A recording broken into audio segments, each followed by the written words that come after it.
দর্শক, এনসিপির রাজনীতির জন্য আরেকটা বড় দুঃসংবাদ এসেছে। এবারে ঢাকার একজন বড় নেতা পদত্যাগ করেছেন।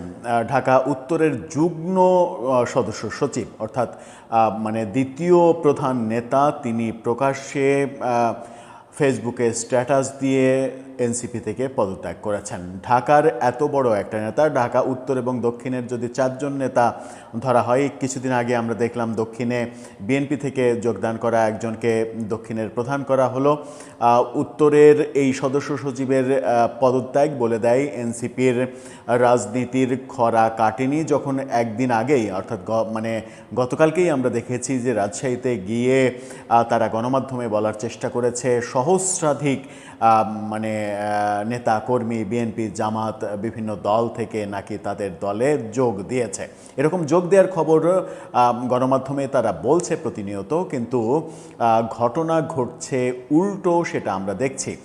একদিন আগে চট্টগ্রামের নতুন কমিটি দেওয়ার কয়েক ঘন্টার মধ্যে 22 জন নেতা কমিটি থেকে পদত্যাগ করলেন। এবার সব থেকে বড় খবর, এ যাবৎকালে এনসিপির জামাতের সঙ্গে জোট করার পরে শীর্ষ নারী নেতৃত্বের অনেকেই সরে যাওয়ার পরে সব থেকে বড় খবর এটা, ঢাকা উত্তরের বড় নেতা করলেন পদত্যাগ।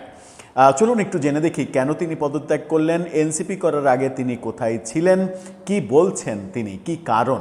থাকবেন পলিটিক্স টিভির নিয়মিত আয়োজনে।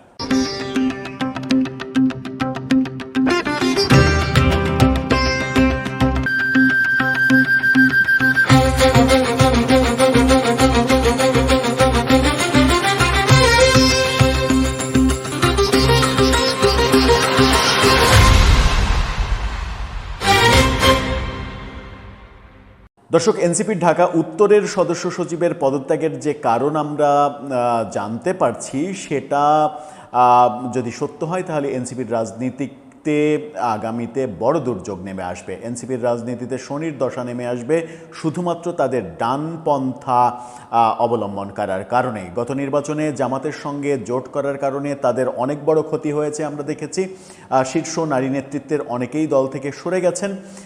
এবার মানে সদস্য সচিব যিনি ঢাকা উত্তরের, তিনি যখন পদত্যাগ করছেন তখন তিনিও সেই কারণটাই সামনে আনলেন। গণমাধ্যমের শিরোনামটা দেখে নিন, সেখানে বলা হচ্ছে এনসিপি ছাড়লেন ঢাকা উত্তরের সদস্য সচিব। তার একটা ছবি দিয়ে, নিজেই নিজের পোস্টার ধরে আছেন, এরকম একটা ছবি দিয়ে এই পোস্টটা করেছে। তিনি নিজেও ফেসবুকে এই ছবি দিয়েই পোস্ট করেছেন। এনসিপির এই নেতা পদত্যাগ করেছেন। আজকে ফেসবুকে এই সিদ্ধান্ত জানিয়েছেন সর্দার আমিরুল ইসলাম। তিনি ঢাকা বিশ্ববিদ্যালয়ের সাবেক শিক্ষার্থী। তিনি একসময় ছাত্র দলের কেন্দ্রীয় কমিটির নেতা ছিলেন, অর্থাৎ ছাত্রদল থেকে এনসিপিতে আসার ঘটনা ঘটেছে গত বছর তিনি ছাত্রদল ছেড়ে এনসিপিতে যোগ দিয়েছেন। গত বছরের মাঝামাঝি এই যোগদান করেন তিনি। এনসিপি ছাড়ার কারণ জানিয়ে সর্দার আমিরুল লিখেছেন, গত বছরের জুন মাসে এনসিপির প্রাথমিক লক্ষ্য, আদর্শ ও নীতির প্রতি শ্রদ্ধাশীল হয়ে বিপুল উৎসাহ উদ্দীপনার সঙ্গে মধ্যপন্থী রাজনীতির নয়া শক্তি হিসেবে এনসিপির রাজনীতিতে যুক্ত হয়েছিলাম। কিন্তু নির্বাচনকালীন সময়ে ডানপন্থী জোটে যোগদানের সিদ্ধান্ত আমার উৎসাহ উদ্দীপনাকে ম্রিয়মাণ করে। তবে এই সিদ্ধান্তকে রণকৌশল বিবেচনা করে জোট থেকে দূরত্ব বজায় রেখে দলের পক্ষে কার্যক্রম অব্যাহত রাখি, কিন্তু নির্বাচন পরবর্তী সময়েও দলের ডানপন্থার বাড়ন্ত লক্ষ্য করে ফলশ্রুতিতে শেষ 2 মাস রাজনৈতিক কার্যক্রম থেকে নিষ্ক্রিয় থাকি এবং দলের শীর্ষস্থানীয় নেতা বরাবর পদত্যাগপত্র পেশ করি। তিনি পদত্যাগপত্র গ্রহণ না করে আমাকে পুনর্বিবেচনা করতে বলেন।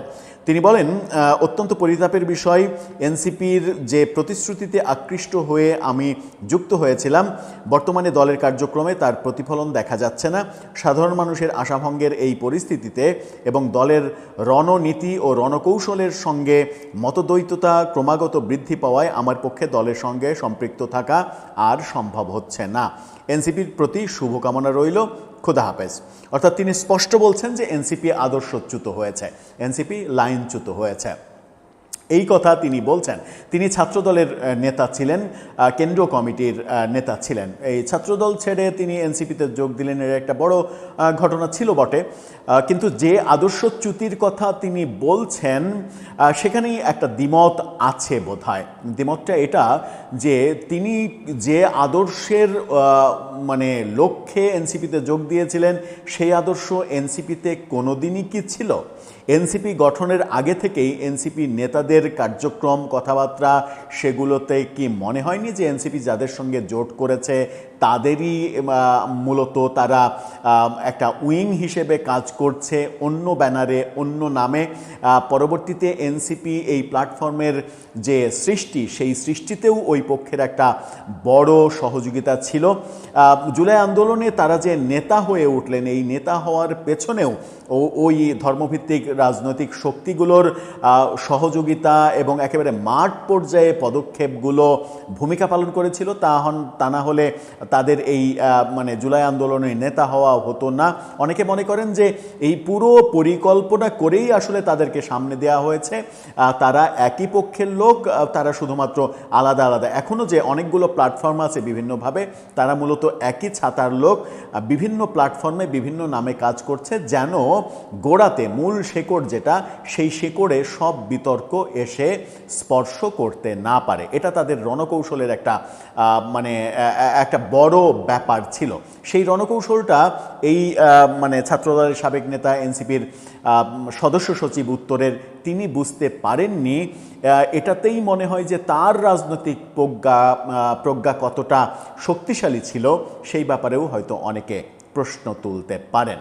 তবে এনসিপির জন্য এটা খুবই খারাপ খবর যে জামাতের সঙ্গে জোট করার প্রসঙ্গে এখনও দল ত্যাগের ঘটনা একের পর এক ঘটছে। কি করবে তারা? গতকালকেই একটা নিউজ দেখলাম, এরকম একটা নিউজ, এবং বিবিসি বাংলা সেই নিউজ করেছে। তারা বলছে যে এনসিপি কি সত্যি সত্যি ডানপন্থার শক্তি হয়ে উঠছে? হয়ে উঠতে কি আর বাকি রয়েছে? দর্শক, আপনার মতামত জানিয়ে লিখতে পারেন আমাদের কমেন্ট বক্সে।